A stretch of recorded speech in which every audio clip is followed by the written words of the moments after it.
प्रस्तुत है डॉक्टर हुकमचंद भारिल्य द्वारा लिखित जिनागम के आलोक में ध्यान का स्वरूप।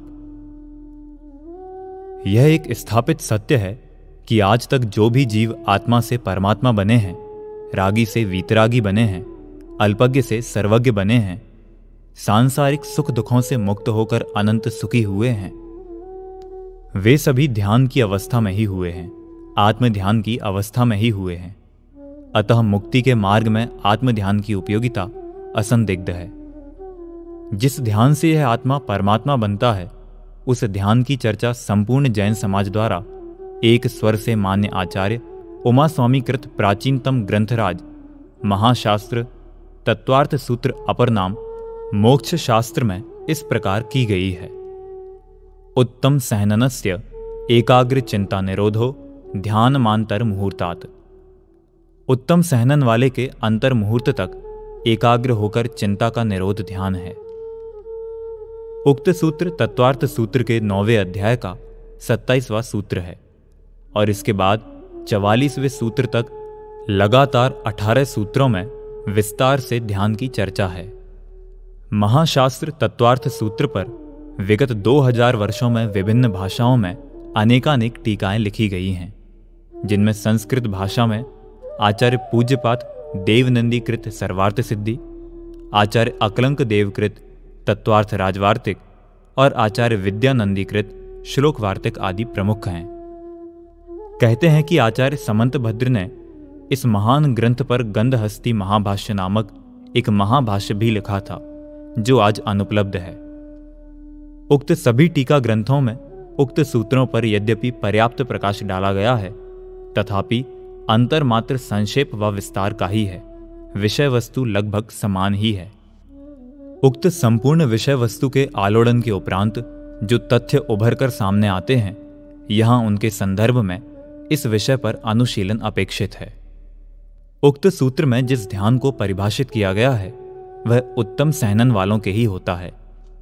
यद्यपि वज्रर्षभ नाराज, वज्र नाराज और नाराज इन 3 सहननों को उत्तम सहनन माना गया है, तथापि जिस ध्यान से अष्ट कर्मों का विनाश होता है, मोह राग द्वेष का पूर्णता अभाव होकर पूर्ण वीतरागता प्रकट होती है, सर्वज्ञता प्राप्त होती है, वह ध्यान तो शुक्ल ध्यान है और वह प्रथम सहनन वज्रर्षभ नाराज सहनन वालों के ही होता है। चौथे काल में ही होता है, अभी इस पंचम काल में होता ही नहीं है। उस ध्यान के आरंभ के 2 पाये तो उपशम श्रेणी या क्षपक श्रेणी में होते हैं और शेष 2 पाये क्रमशः 13वें गुणस्थान के अंत में और 14वें गुणस्थान में होते हैं।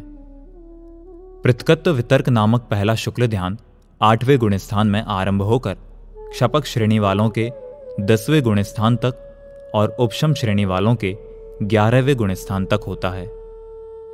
इसके निमित्त से मोहनीय कर्म का क्षय या उपशम होता है, अर्थात मोह राग द्वेष का अभाव होता है, और एकत्व वितर्क नामक दूसरा शुक्ल ध्यान 12वें गुणस्थान में होता है। उसके निमित्त से ज्ञानावरण, दर्शनावरण और अंतराय कर्म का क्षय होता है।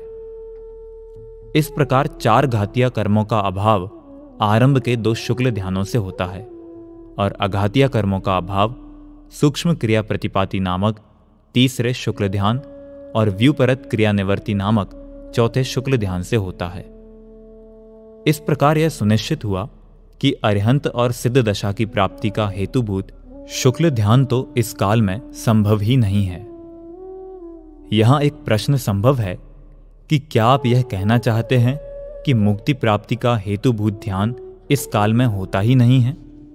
यदि यह बात सत्य है, तो फिर इसका आशय तो यह हुआ कि पंचम काल में मुक्ति मार्ग आरंभ ही नहीं होता।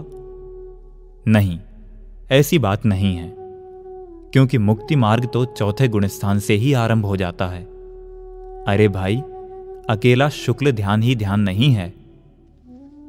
ध्यान 4 प्रकार के होते हैं: आर्त ध्यान, रौद्र ध्यान, धर्म ध्यान और शुक्ल ध्यान। इन चारों ध्यानों में प्रत्येक ध्यान के 4-4 भेद हैं। इस प्रकार कुल मिलाकर ध्यान 16 प्रकार के हो जाते हैं। उक्त 4 ध्यानों में आर्त ध्यान और रौद्र ध्यान तो संसार के कारण है, और अंत के 2 ध्यान अर्थात धर्म ध्यान और शुक्ल ध्यान मुक्ति के कारण है। इस प्रकार यह सुनिश्चित होता है कि इस पंचम काल में मुक्ति का हेतुभूत धर्म ध्यान होता है। ध्यान के संदर्भ में उक्त चारों ध्यान और उनके 4 भेदों का सामान्य ज्ञान होना अत्यंत आवश्यक है, क्योंकि आज ध्यान की चर्चा तो बहुत होती है, पर उसके स्वरूप को बहुत कम लोग जानते हैं। ध्यान ध्यान सब कोई कहे, ध्यान न जाने कोय, ध्यान पंथ जाने बिना, ध्यान कहां से होए। दुख पीड़ा रूप चिंतवन आर्त ध्यान है। अनिष्ट संयोगज, इष्ट वियोगज, वेदनाजन्य और निदानज के भेद से आर्त ध्यान 4 प्रकार का होता है। अनिष्ट पदार्थों के संयोग होने पर उन्हें दूर करने के लिए होने वाला प्रबल चिंतवन अनिष्ट संयोगज नामक आर्त ध्यान है। इष्ट पदार्थों के वियोग होने पर उन्हें प्राप्त करने के लिए होने वाला प्रबल चिंतवन इष्ट वियोगज नामक आर्त ध्यान है।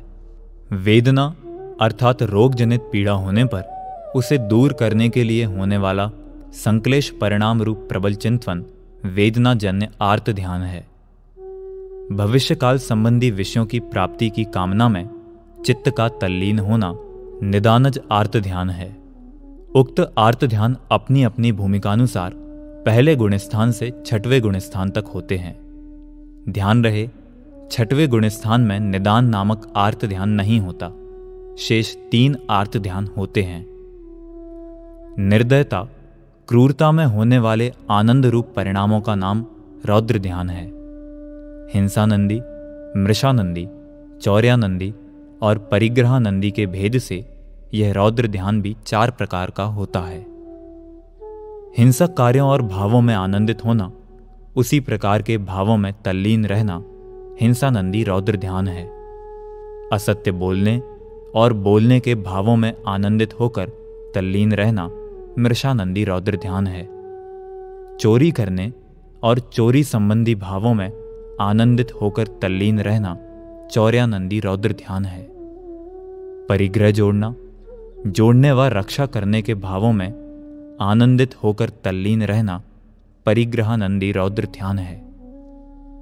यह रौद्र ध्यान अपनी अपनी भूमिकानुसार पहले गुणस्थान से 5वें गुणस्थान तक होता है।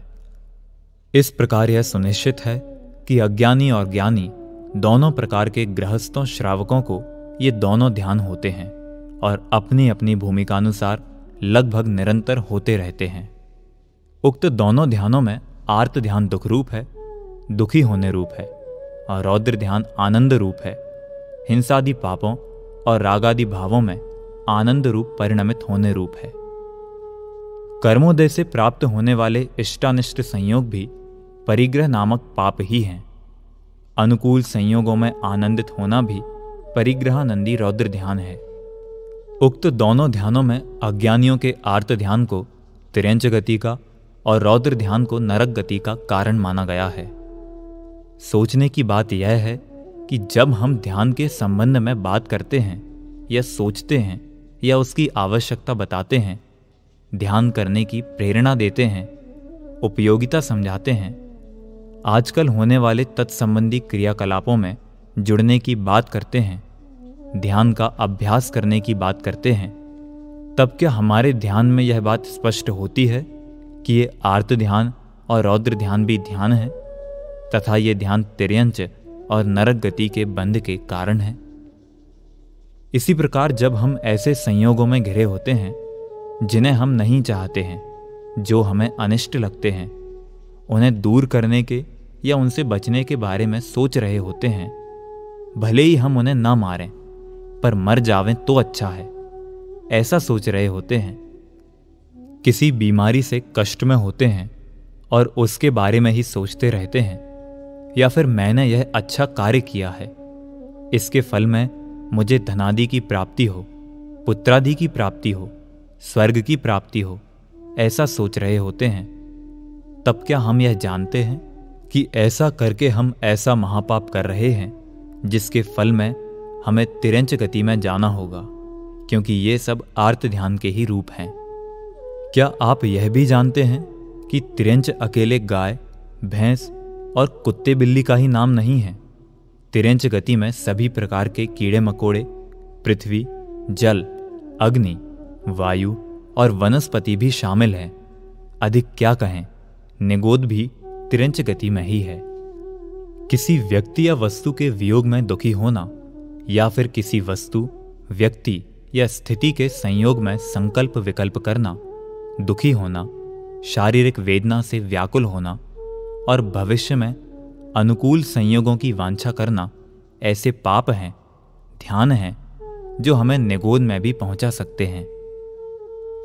इसी प्रकार जब हम किसी के विनाश या विपत्ति को देखकर आनंदित होते हैं, झूठ बोलकर आनंदित होते हैं, इनकम टैक्स, सेल्स टैक्स आदि की चोरी करके आनंदित होते हैं, परिग्रह को जोड़कर आनंदित होते हैं, तब भी क्या हम यह सोच पाते हैं कि हमारी यह वृत्ति प्रवृत्ति रौद्र ध्यान है जो नरक गति का कारण है। भले ही हमने किसी को ना मारा हो, मारने वाला आतंकवादी भी क्यों ना हो, पर उसकी मौत के समाचार सुनकर आनंदित होना हिंसानंदी रौद्र ध्यान है।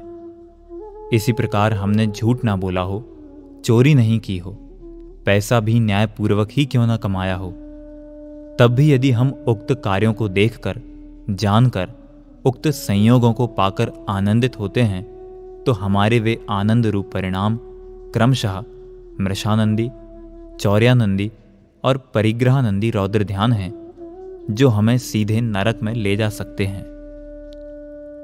हम घर के एकांत में बैठे बैठे टीवी देख रहे हैं, उसमें खलनायक की पिटाई देखकर खिलखिलाकर हंस पड़ते हैं, किसी झूठ पर हंस पड़ते हैं, चोरी देखकर या शेयरों के भाव चढ़ते देखकर प्रमुदित हो उठते हैं, तब क्या आपको ऐसा लगता है कि हम कोई पाप कर रहे हैं?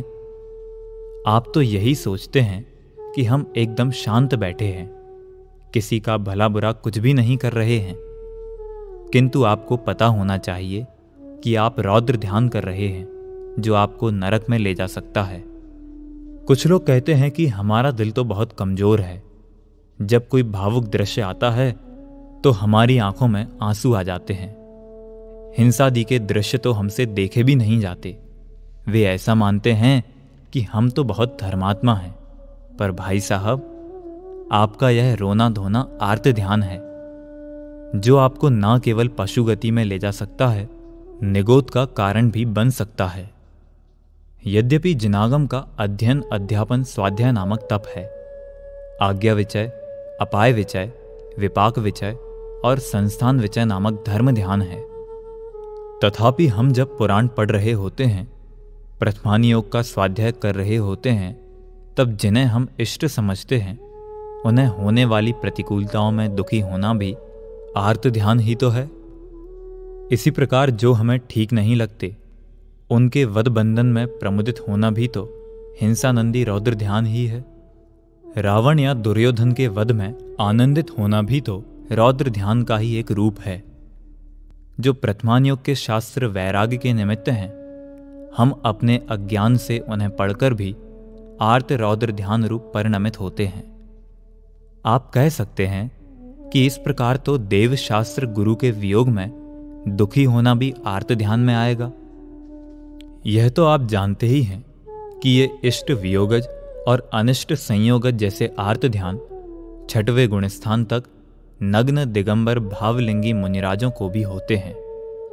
उनके तो तीर्थंकरों के वियोग, अपने गुरुओं के वियोग, शिष्यों के वियोग में होने वाले दुखी परिणाम ही आर्त ध्यान रूप होंगे, क्योंकि अन्य कोई तो उन्हें इष्ट होता ही नहीं है। प्रश्न: क्या उनका यह आर्त ध्यान भी तिर्यंच गति का कारण होगा? उत्तर: नहीं, कदापि नहीं।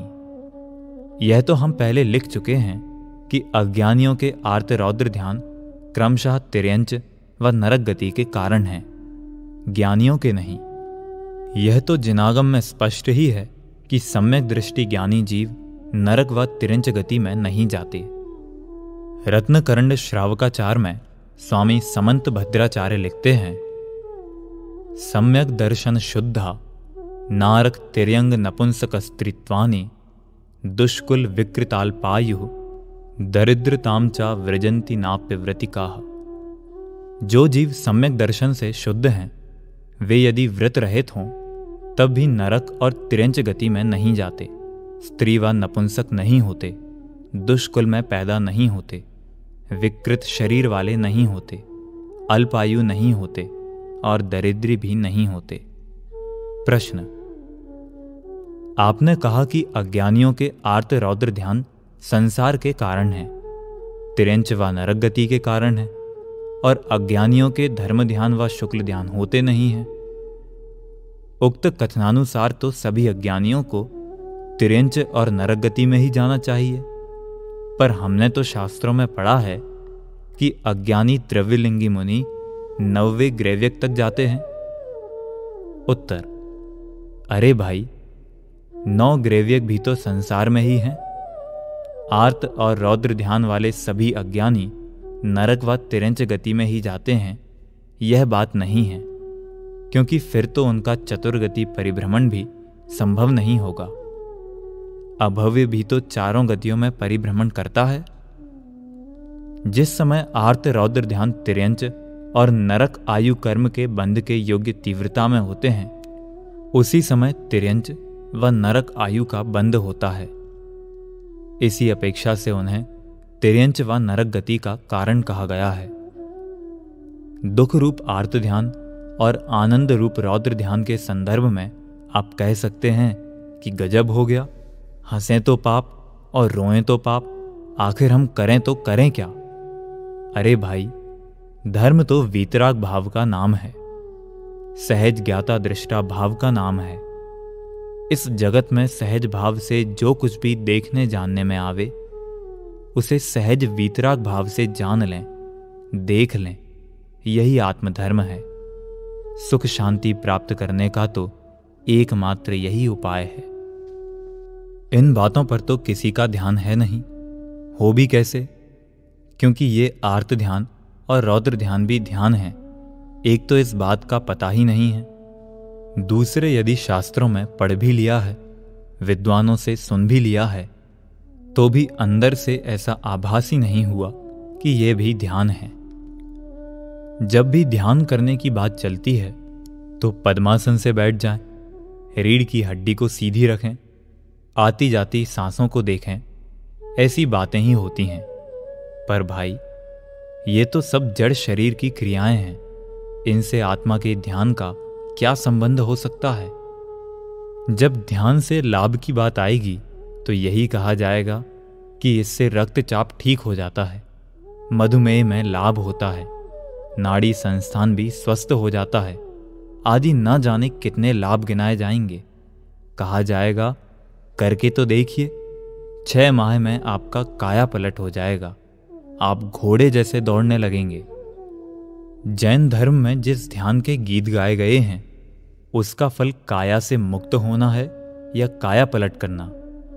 अरे भाई, मृत्यु होने पर काया तो बदल ही जाती है, असली काया पलट तो हो ही जाता है। घोड़े से दौड़कर क्या आदमी से घोड़ा बनना है। जिस धर्म में यह कहा गया हो कि जीवोन्य पुद्गलाश्चान्य इत्यसौ तत्व संग्रह यदन्यदुच्यते किंचित सोसु तस्सैव विस्तरः। देह जुदा आत्म जुदा, यही तत्व का सार, बाकी जो कुछ और है या ही का विस्तार। क्या उस धर्म में, धर्म ध्यान में देह को ही संभालते रहना, उसकी चिंता में ही मग्न रहना धर्म हो सकता है। 6 ढाला में साफ साफ लिखा है, देह जीव को एक गिने, बहिरात्म तत्व मुधा है। शरीर और आत्मा को एक मानना बहिरात्मपन है। शरीर और आत्मा को एक मानने वाले तत्व के संदर्भ में मूर्ख हैं, मिथ्या दृष्टि हैं। जो ध्यान विदेही होने के लिए था, आज वह देह को ठीक कर रहा है, देह की संभाल कर रहा है।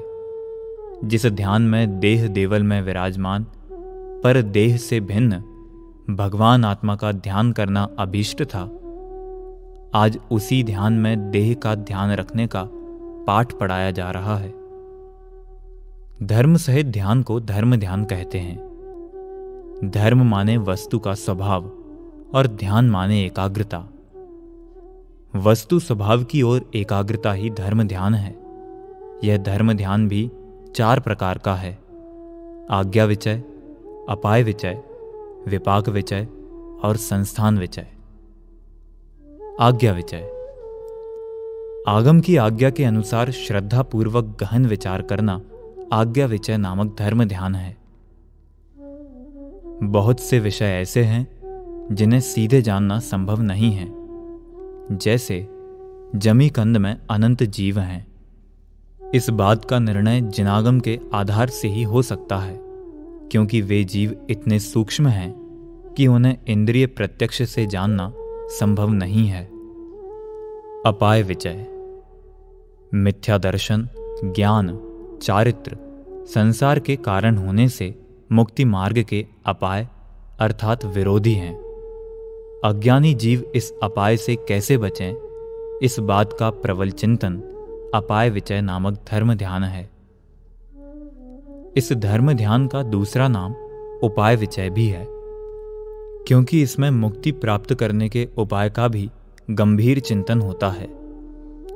मुक्ति के उपाय रूप सम्यक दर्शन, ज्ञान, चारित्र का विचार होता है। उक्त के संदर्भ में किया गया गहन तत्व विचार ही अपाय विचय या उपाय विचय नामक धर्म ध्यान है। विपाक विचय: कर्मों के विपाक के संदर्भ में विचार करना विपाक विचय नामक धर्म ध्यान है। कौन से कर्म का विपाक या उदय कब होता है, उसका क्या फल है आदि संपूर्ण कर्म विषयक गहरा चिंतन इस विपाक विचय नामक धर्म ध्यान में आता है। संस्थान विचय: जिनागम में प्रतिपादित लोक का क्या आकार है, ऊर्ध्वलोक, अधोलोक और मध्य लोक की रचना आदि जैन धर्म संबंधी भूगोल का विचार संस्थान विचय नामक धर्म ध्यान है।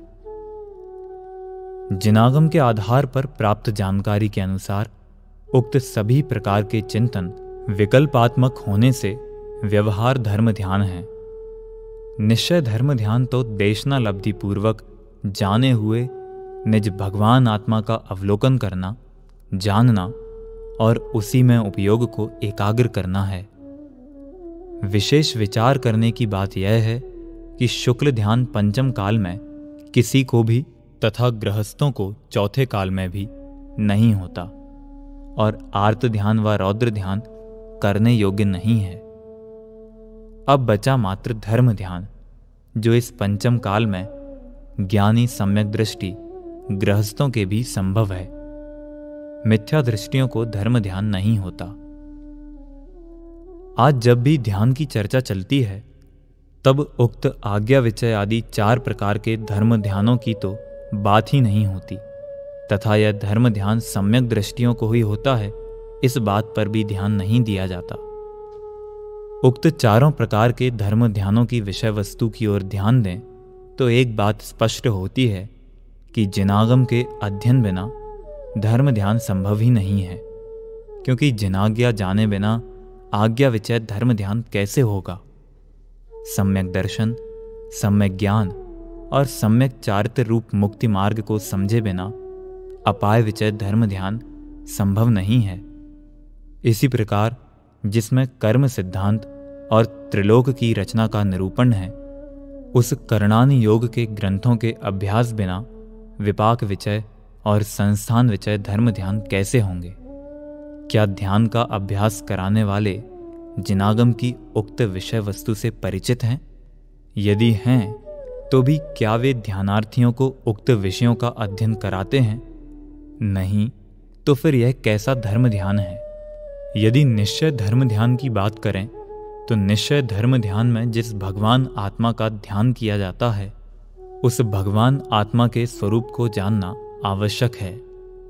आचार्य कुंद कुंद कृत समय सार में शरीर आदि पर पदार्थों से भिन्न, अपने में उत्पन्न होने वाले रागादि विकारी भावों से अन्य, विकारी अविकारी समस्त पर्यायों से पार और गुण भेद से भी भिन्न जिस आत्मा की चर्चा है, निश्चय धर्म ध्यान और शुक्ल ध्येय तो वह भगवान आत्मा है।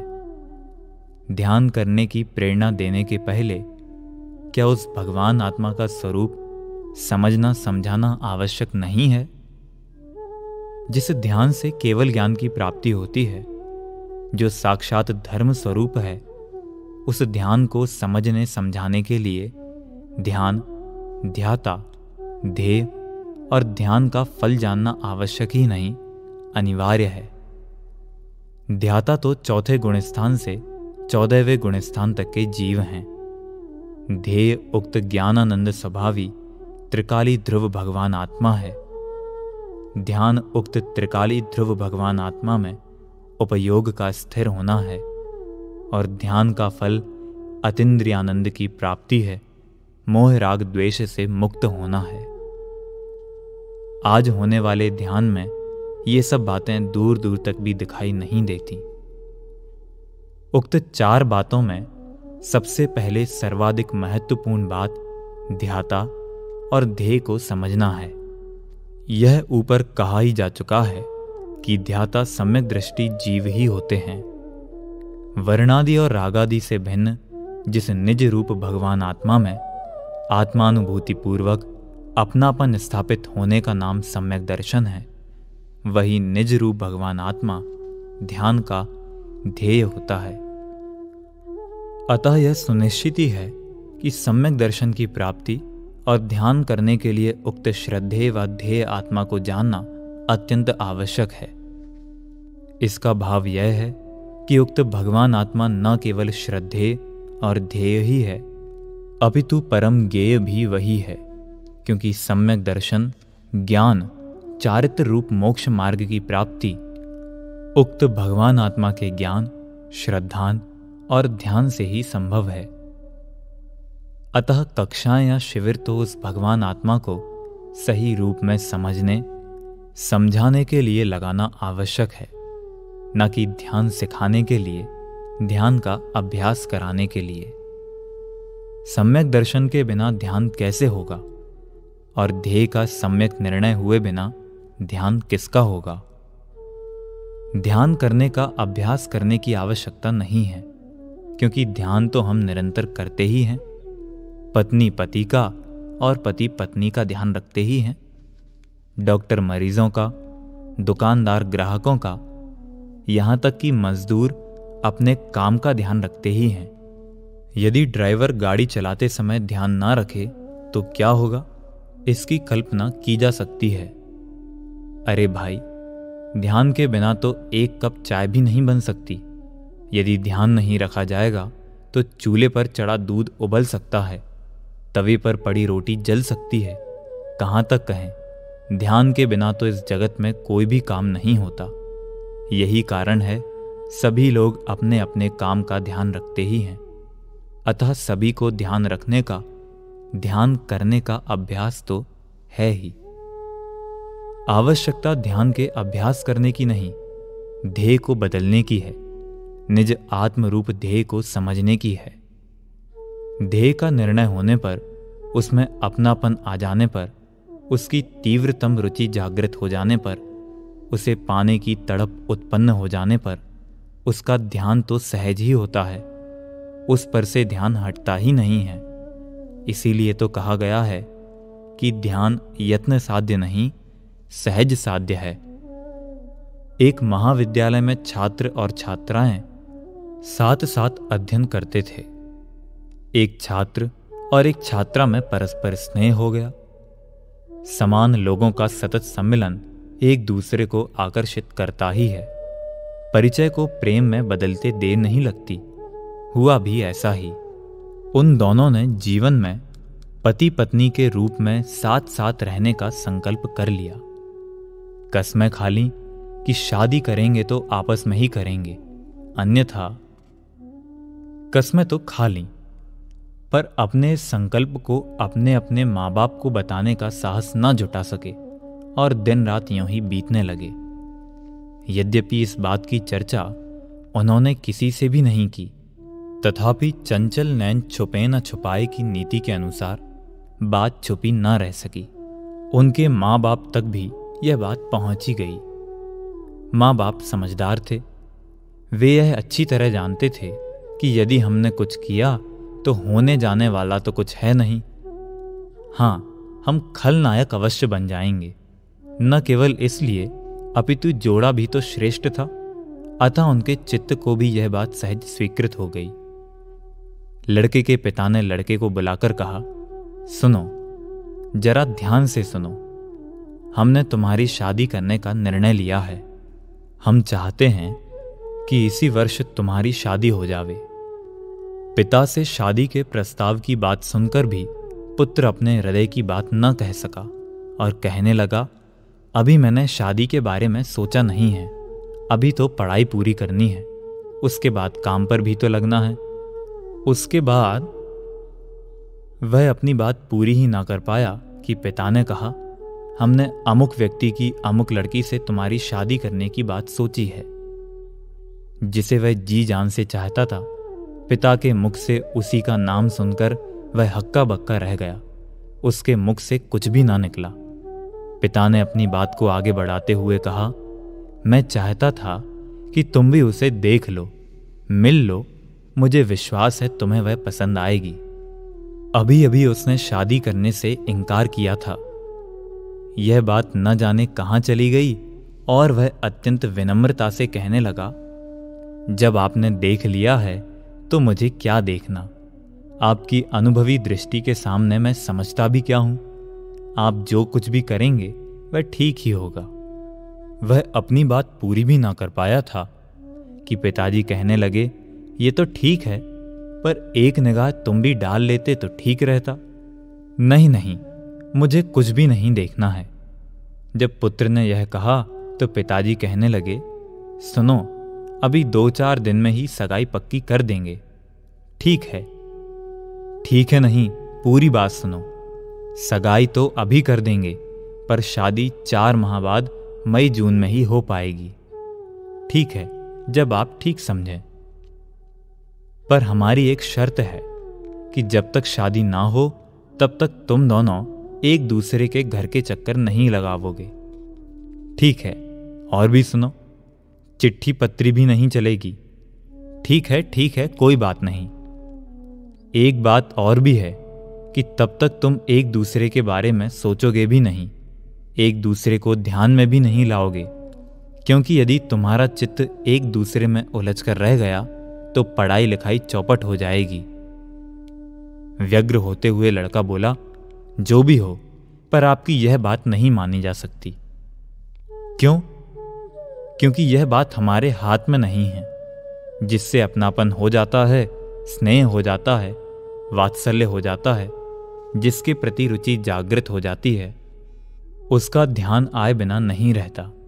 प्रयत्न करने पर भी यह संभव नहीं है कि उसका ध्यान ही ना आवे। उक्त कथा का सार मात्र इतना ही है कि जिसका परिचय हो, जिससे अपनापन हो, जिससे राग हो गया हो, स्नेह हो गया हो, जो अपना सर्वस्व लगने लगे, उसके प्रति तो सर्वस्व समर्पण हो ही जाता है, हो ही जाना चाहिए। उसका ध्यान करने के लिए प्रयत्न नहीं करना पड़ता, उसके लिए किसी प्रेरणा की आवश्यकता नहीं पड़ती, उसका प्रशिक्षण भी नहीं लेना पड़ता।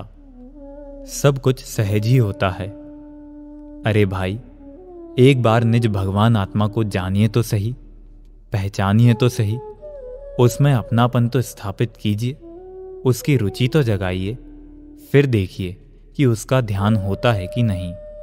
इसलिए मैं कहता हूं कि ध्यान की कक्षाएं लगाने की आवश्यकता नहीं है, उसका ध्यान करने की प्रेरणा देने की भी जरूरत नहीं है। आवश्यकता मात्र अपने आत्मा को सही रूप में जानने की है, पहचानने की है। अतः कक्षाएं और शिविर आत्मा को समझने समझाने के लिए ही लगाए जाने चाहिए। धर्म ध्यान एक सहज प्रक्रिया है जो सम्यक दर्शन और सम्यक ज्ञान होने पर सहज भाव से प्रतिफलित होती है। सामायिक ध्यान का ही एक रूप है जो दिगंबर परंपरा में प्रचलित भी है। साधु संतों के साथ व्रती श्रावक भी प्रतिदिन सामायिक करते ही हैं। दूसरी प्रतिमा में होने वाले 12 व्रतों में सामायिक नाम का एक व्रत है। तीसरी प्रतिमा का तो नाम ही सामायिक प्रतिमा है। इस प्रकार हमारे यहाँ सामायिक के रूप में ध्यान को समुचित स्थान प्राप्त है ही। व्यवहार धर्म ध्यान चिंतनात्मक होता है, विकल्पात्मक होता है, और निश्चय धर्म ध्यान चिंतन के निरोध रूप निर्विकल्पक होता है। वस्तुतः बात यह है कि चिंतन ध्यान का प्रारंभिक रूप है। रुचि ध्यान की नियामक होने से चिंतन की भी नियामक होती है। जिसकी जिसे रुचि होती है, पहले उसके बारे में विकल्पात्मक चिंतन चलता है, फिर रुचि की तीव्रता में विकल्पात्मक चिंतन निर्विकल्पक ध्यान में परिवर्तित हो जाता है। यह एक सहज प्रक्रिया है।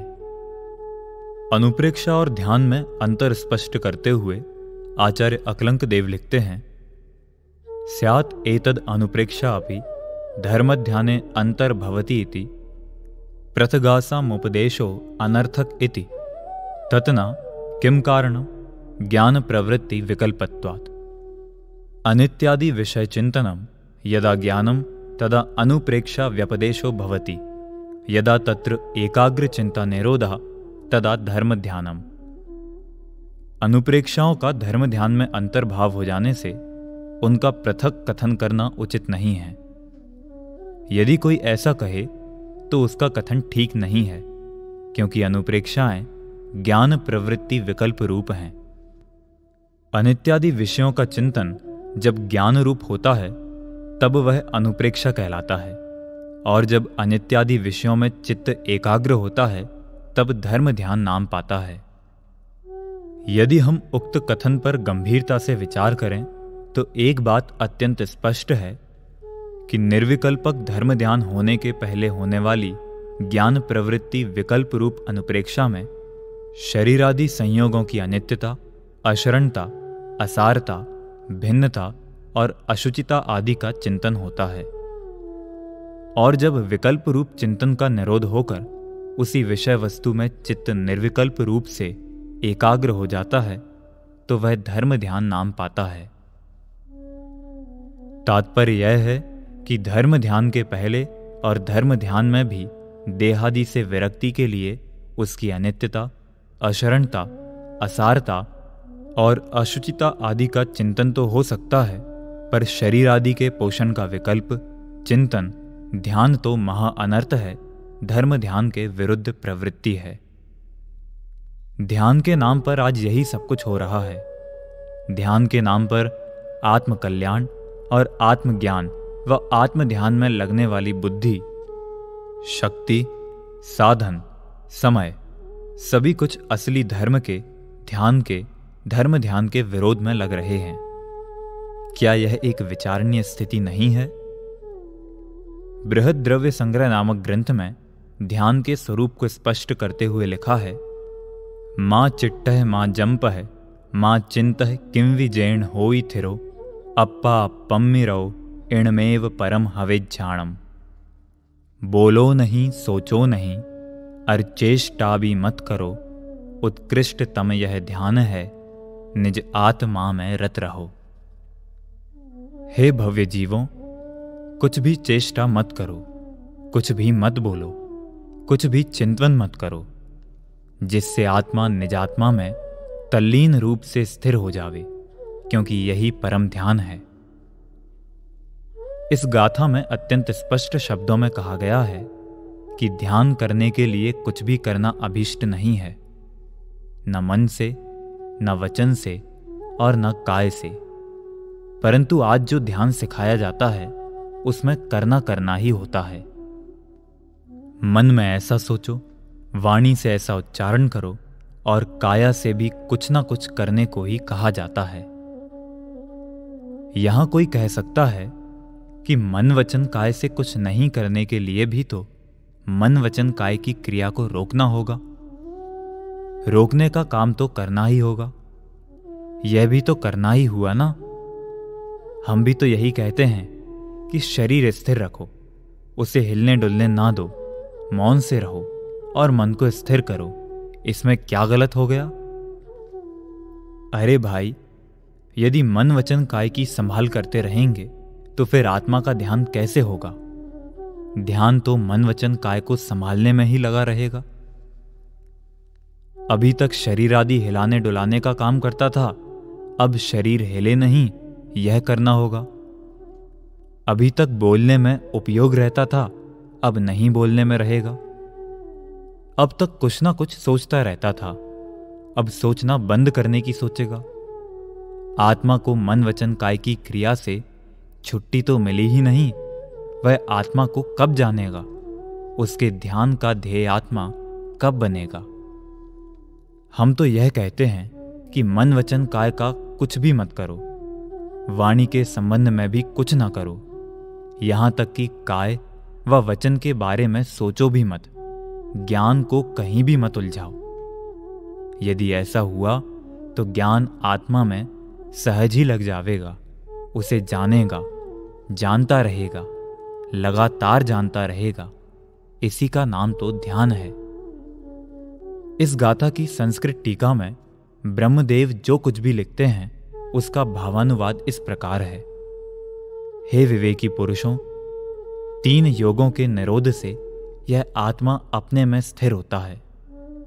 इसलिए नित्य निरंजन और निष्क्रिय ऐसे निज शुद्धात्मा की अनुभूति को रोकने वाले शुभाशुभ चेष्टा रूप काय व्यापार, शुभाशुभ अंतर बहिर्जल्प रूप वचन व्यापार और शुभाशुभ विकल्प जाल रूप चित्त व्यापार को किंचित भी मत करो। जो आत्मा सहज शुद्ध ज्ञान दर्शन स्वभावी परमात्म तत्व के सम्यक श्रद्धान ज्ञान आचरण रूप अभेद रत्नत्रयात्मक परम समाधि से उत्पन्न सर्व प्रदेशों में आनंद उत्पन्न करने वाले सुख के आस्वाद रूप परिणति सहित निजात्मा में रत परिणत तल्लीन तच्चित्त तन्मय होता है। उस आत्मा का वह सुख स्वरूप में तन्मय पना ही निश्चय से परम अर्थात उत्कृष्ट ध्यान है। उस परम ध्यान में स्थित जीवों को जिस वीतराग परमानंद रूप सुख का प्रतिभास होता है, वही निश्चय मोक्ष मार्ग स्वरूप है। वह अन्य किस किस पर्यायवाची नामों से कहा जाता है वही कहते हैं। वही शुद्धात्म स्वरूप है, वही परमात्म स्वरूप है, वही एक देश प्रगटता रूप विवक्षित एक देश शुद्ध निश्चय नय से स्वशुद्धात्मा के संवेदन से उत्पन्न सुखामृत रूपी जल के सरोवर में रागादिमल रहित होने के कारण परम हंस स्वरूप है। इस एक देश व्यक्ति रूप शुद्ध नय के व्याख्यान को परमात्म ध्यान भावना की नाम माला में यथासंभव सर्वत्र जोड़ना। वही परब्रह्म स्वरूप है, वही परम विष्णु स्वरूप है, वही परम शिव स्वरूप है, वही परम बुद्ध स्वरूप है, वही परम जिन स्वरूप है, वही परम स्वात्मोपलब्धि लक्षण सिद्ध स्वरूप है, वही निरंजन स्वरूप है, वही निर्मल स्वरूप है, वही स्वसंवेदन ज्ञान है,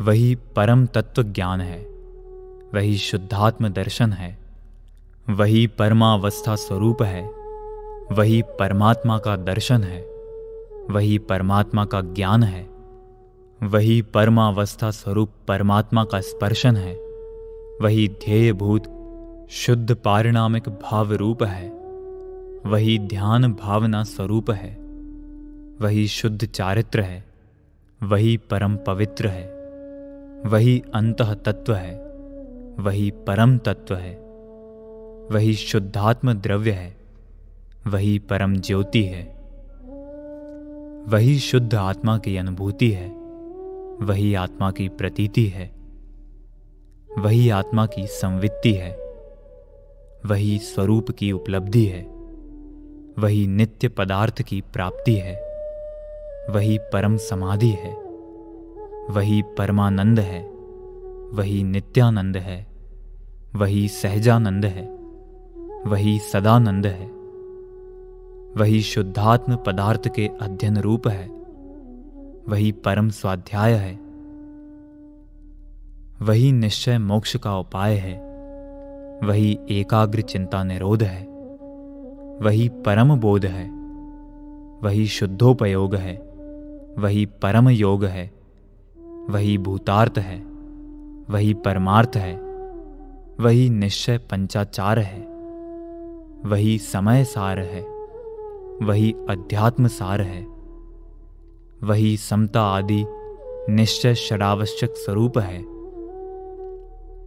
वही अभेद रत्नात्रय स्वरूप है, वही वीतराग सामायिक है, वही परम शरण उत्तम मंगल है, वही केवल ज्ञान की उत्पत्ति का कारण है, वही समस्त कर्मों के क्षय का कारण है, वही निश्चय चतुर्विध आराधना है, वही परमात्मा की भावना है, वही शुद्धात्मा की भावना से उत्पन्न सुख की अनुभूति परम कला है, वही दिव्य कला है, वही परम अद्वैत है, वही परम अमृत रूप परम धर्म ध्यान है, वही शुक्ल ध्यान है, वही रागादि विकल्प रहित ध्यान है, वही निष्कल ध्यान है, वही परम स्वास्थ्य है, वही परम वीतरागपना है, वही परम साम्य है, वही परम एकत्व है, वही परम भेद ज्ञान है, वही परम समरसी भाव है, इत्यादि समस्त रागादि विकल्प उपाधि से रहित परम आह्लाद रूप एक सुख जिसका लक्षण है, ऐसे ध्यान रूप निश्चय मोक्ष मार्ग के वाचक अन्य भी पर्यायवाची नाम परमात्म तत्व के ज्ञानियों द्वारा जानने योग्य हैं। जैन दर्शन में जिस ध्यान के गीत गाए हैं वह तो यही निश्चय धर्म ध्यान है, जिसे जिनागम में उक्त नामों से पुकारा जाता है। उक्त स्वरूपाचरण या शुद्धोपयोग रूप ध्यान की चर्चा छहढाला नामक ग्रंथ में पंडित दौलत राम जी इस प्रकार करते हैं। जिन परम पैनी सुबुधि छैनी डारी अंतर भेदिया वर्णादि अनुरागादिते निज भाव को न्यारा किया। निज मां ही निज के हेतु निज कर आपको आपय गयो, गुण गुणी ज्ञाता ज्ञान गेय मंझार कछु भेद ना रहो। जहां ध्यान ध्याता ध्येय को न विकल्प वच भेदन, जहां चिद भाव कर्म चिदेश करता चेतना क्रिया तहां। तीनों अभिन्न अखिन्न शुद्ध उपयोग की निश्चल दशा, प्रगटी जहां दृग ज्ञान व्रत ये तीन धा एकई लसा। परमाण नय निक्षेप को न उद्योत अनुभव में दिखे, दृग ज्ञान सुख बलमय सदा नहीं आन भाव जुमो विषय। मैं साध्य साधक मैं अबाधक कर्म अरुतसु फलनितय, चित पिंड चंड अखंड सुगुण करंड चित पुनि कलनितय। यों चिंत्य निज में थिर भये तिन अखत जो आनंद लयो, सो इंद्र नाग नरेंद्र वा अहमिंद्र के नाही कयो। तब ही शुक्ल ध्यानाग्नि करी चौघाति विधि का आनंद हो, सब लख्यो केवल ज्ञान करी भविलोक को शिव मग कहो। उक्त चार छंदों में स्वानुभूति स्वरूपाचरण या शुद्धोपयोग रूप ध्यान की संपूर्ण प्रक्रिया को अति संक्षेप में प्रस्तुत कर दिया गया है। सबसे पहले तो जिन अध्यात्म के अध्ययन से वर्णादि पर पदार्थों और रागादि विकारी भावों से भिन्न निज भगवान आत्मा को भली भांति जाने पहचाने, तदुपरांत बुद्धि रूपी अत्यंत तीक्ष्ण छैनी से प्रज्ञा छैनी से वर्णादि और रागादि से भिन्न निज भाव रूप भगवान आत्मा को भिन्न करे, भिन्न जाने, भिन्न अनुभव करे। तात्पर्य यह है कि इन वर्णादि और रागादि से भिन्न अपने आत्मा में अपनापन करे, अपने आत्मा को निज रूप अनुभव करे। यह अनुभव करने का कार्य, स्वयं को ग्रहण करने का कार्य अपने में ही होगा, अपने लिए ही होगा और अपने द्वारा ही होगा।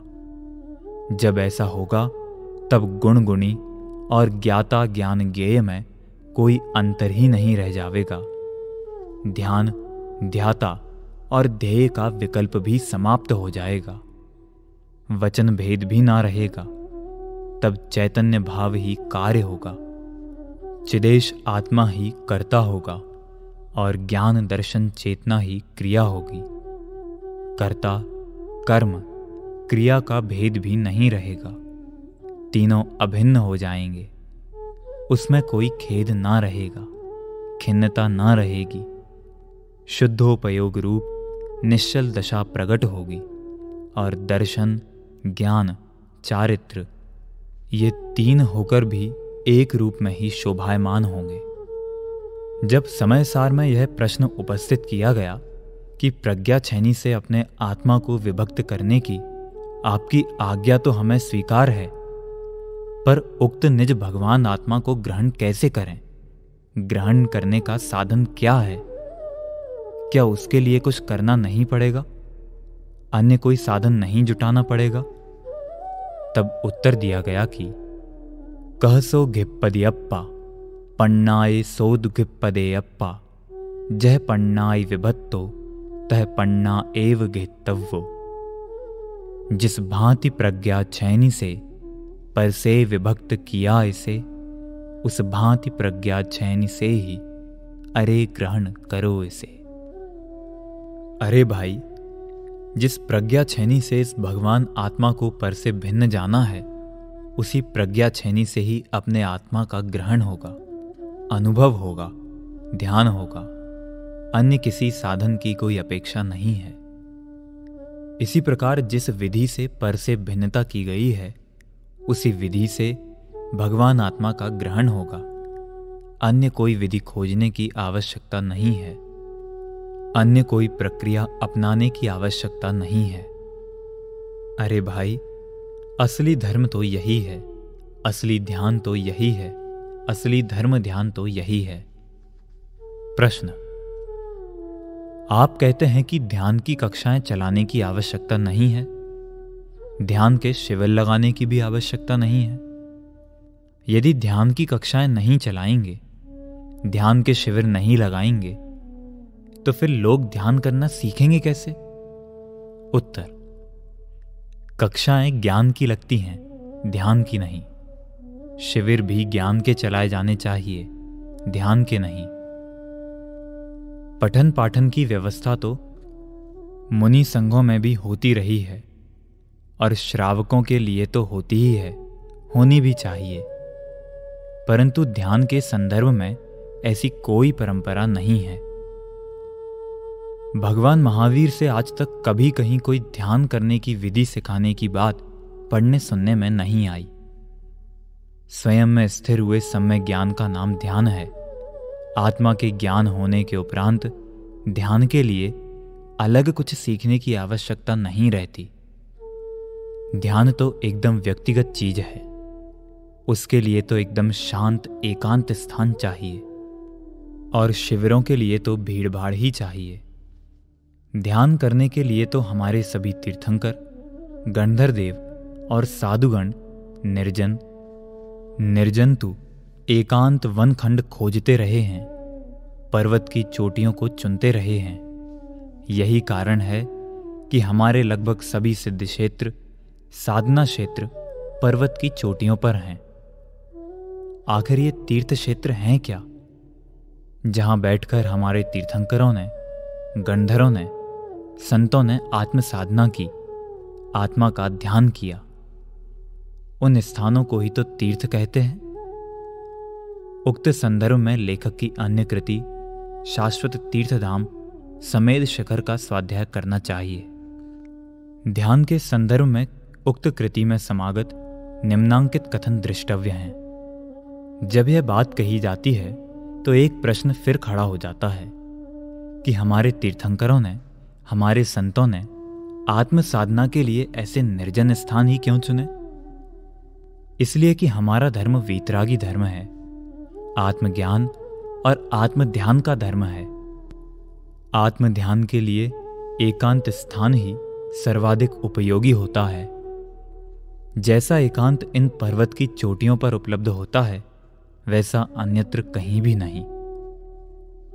कुछ लोग समझते हैं कि पर्वत की चोटी पर जेठ की दोपहरी में कठोर तपस्या करने से, शरीर को सुखाने से कर्मों का नाश होता है।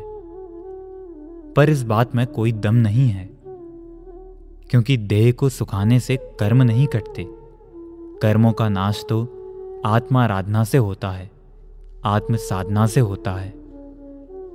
आत्म आराधना और आत्म साधना आत्मज्ञान और आत्म ध्यान के अतिरिक्त और कुछ भी नहीं है। पर और पर्याय से भिन्न त्रिकाली ध्रुव निज भगवान आत्मा के जानने का नाम ही आत्मज्ञान है, सम्यक ज्ञान है। उसमें ही अपनापन स्थापित होने का नाम सम्यक दर्शन है, और उसमें ही लीन हो जाने, समा जाने का नाम सम्यक चारित्र है। यह सम्यक चारित्र वस्तुतः तो आत्म ध्यान रूप ही होता है। इसमें शरीर के सुखाने को कहीं कोई स्थान नहीं है। यदि यह बात है तो फिर वही प्रश्न फिर उभर कर आता है कि हमारे तीर्थंकर और साधुजनों ने ऐसा स्थान और इतना प्रतिकूल वातावरण ध्यान के लिए क्यों चुना? हम देखते हैं कि सम्मेश शिखर के जिस स्थान से तीर्थंकरों ने मुक्ति प्राप्ति की है, वहां कहीं कहीं तो इतना भी स्थान नहीं है कि कोई दूसरा व्यक्ति खड़ा भी हो सके। चोटियों को देखकर लगता है कि सभी स्थान लगभग ऐसे ही रहे होंगे। यह बात अलग है कि आज हमने अपनी सुविधा के लिए उन्हें कुछ इस प्रकार परिवर्तित कर दिया है कि जिससे कुछ लोग वहां एकत्रित हो जाते हैं। वस्तुतः बात यह है कि हमारे संत ध्यान के लिए, बैठने के लिए भी ऐसा ही स्थान चुनते हैं कि जहां बगल में कोई दूसरा व्यक्ति बैठ ही ना सके, क्योंकि बगल में यदि कोई दूसरा बैठेगा तो वह बात किए बिना नहीं रहेगा और वे किसी से बात करना ही नहीं चाहते हैं। बातचीत पर से जोड़ती है और पर का संपर्क ध्यान की सबसे बड़ी बाधा है। एक तो कोई व्यक्ति पर्वत की इतनी ऊंचाई पर जाएगा ही नहीं, जाएगा भी तो जब उसे बगल में बैठने की जगह ही ना होगी तब बगल में बैठेगा कैसे? इस प्रकार पर्वत की चोटी पर उन्हें सहज ही एकांत उपलब्ध हो जाता है। इसी प्रकार वे तेज धूप में भी किसी वृक्ष की छाया में ना बैठकर ध्यान के लिए पूर्ण निरावरण धूप में ही बैठते हैं। तपती जेठ की दोपहरी में यदि किसी सघन वृक्ष की छाया में बैठेंगे तो ना सही कोई मनुष्य, पर पशु पक्षी ही अगल बगल में आ बैठेंगे। उनके द्वारा भी आत्म ध्यान में बाधा हो सकती है। इस बाधा से बचने के लिए ही वे धूप में बैठते हैं, धूप से कर्म जलाने के लिए नहीं। आज हम वातानुकूलित कक्षों में बैठकर सामूहिक रूप से ध्यान करने की बात करते हैं। क्या हमारे पूर्व पुरुषों के पास वातानुकूलित कक्ष नहीं थे? यदि थे तो फिर वे ध्यान करने के लिए पर्वतों की चोटियों पर क्यों गए? भयंकर गर्मी और हड्डियों को गला देने वाली सर्दी में, नग्न दिगंबर दशा में खुले आकाश में ध्यान करने क्यों बैठे? इस पर कुछ लोग कहते हैं कि आप तो व्यर्थ ही आलोचना करते हैं। वातानुकूलित कक्ष में सर्दी गर्मी की बाधा नहीं रहती और मक्खी मच्छरों का उपद्रव भी नहीं होता, अतः ध्यान करने में सुविधा रहती है, मन लग जाता है। हमारे पूर्वजों के ध्यान को मक्खी मच्छर तो क्या, सांप और शेर जैसे क्रूर पशु भी विखंडित नहीं कर सके, उन्हें ध्यान से विचलित नहीं कर सके, और हम मक्खी मच्छर से भी विचलित होने लगे। हमारे पूर्वज तो सर्दी गर्मी से भी कभी विचलित नहीं हुए। उनके माथे पर तो सिगड़ी तक जला दी गई, पर वे तो अडिग ही रहे। पर हमें आत्मा का ध्यान करने के लिए भी वातानुकूलित कमरे चाहिए। ध्यान को सीखने सिखाने की आवश्यकता नहीं है, क्योंकि जिस वस्तु में अपनापन आ जाता है, जिसके प्रति रुचि जागृत हो जाती है, उसका ध्यान तो सहज ही होता है। यदि हम चाहें भी कि हमें उसका ध्यान ना आवे, तब भी हम उसके ध्यान से नहीं बच सकते। प्रश्न: यह तो ठीक ही है कि ध्येय अर्थात ध्यान करने योग्य पदार्थ तो एकमात्र त्रिकाली ध्रुव निज भगवान आत्मा ही है, तथापि प्राथमिक अवस्था में अभ्यास के लिए तो किसी भी पर पदार्थ पर उपयोग केंद्रित किया जा सकता है। उत्तर नहीं, पर प्राथमिक अवस्था वालों के लिए तो बृहद द्रव्य संग्रह में यह लिखा है, प्राथमिकापेक्षया सविकल्पावस्थायाम विषय कषाय वंचनार्थम चित्त स्थिर करणार्थम पंच परमेष्ठ्यादि पर द्रव्यमपि ध्येयम भवति। पश्चाद अभ्यास वशेन स्त्रीभूते चित्ते सति शुद्ध बुद्धैक स्वभाव निज शुद्धात्म स्वरूपमेव ध्येयम इत्युक्तम भवति। प्राथमिक पुरुषों की अपेक्षा से सविकल्प अवस्था में विषय और कषाय दूर करने के लिए और चित्त को स्थिर करने के लिए पंच परमेष्टि आदि पर द्रव्य भी ध्येय होते हैं। तत्पश्चात जब अभ्यास के वश से चित्त स्थिर हो जाता है, तब शुद्ध बुद्ध एक स्वभावी निज शुद्धात्मा का स्वरूप ही ध्येय होता है।